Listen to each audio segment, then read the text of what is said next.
Here I have Samsung Galaxy A04s, A04s, and today I'm going to show you how to change system language on this device.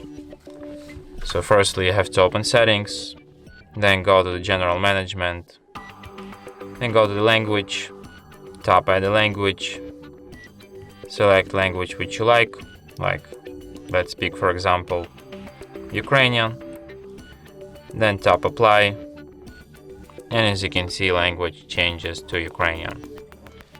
So if you want to change it back to English, just go to the налаштування, then загальне керування, мова, select English and tap застосувати.